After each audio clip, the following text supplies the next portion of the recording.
Hello mga peeps! Ngayon nga ay magluluto ako ng menudo na hindi gumagamit ng tomato sauce. Napanood ko nga to at mukhang masarap at dahil inggitera ako na kagaya mo, syempre gagayahin ko. Ipiprito ko nga lahat ng gulay at dahil low budget lang tayo, use oil lang ang gagamitin natin.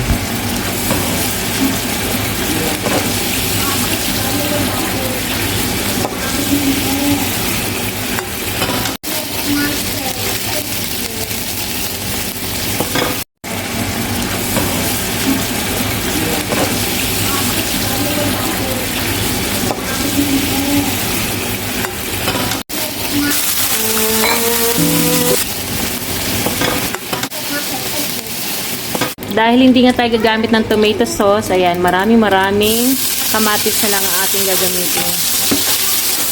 Hindi masyadong mapula yung kamatis dito. Kaya ganyan lang yung maging itsura niya. Swerte.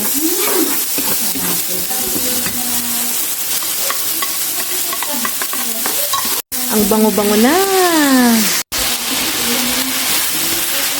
Lalagyan ko lang ng kaunting tubig.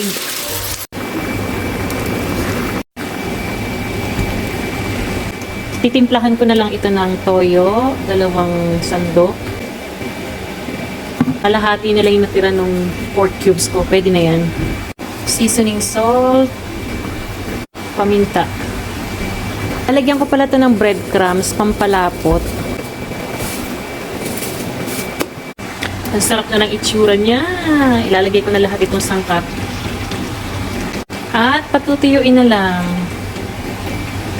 Ayan, luto na siya. Siyempre, titikman natin. Tikman na natin to. Yung sabaw muna. Sabaw pa lang, panalo na.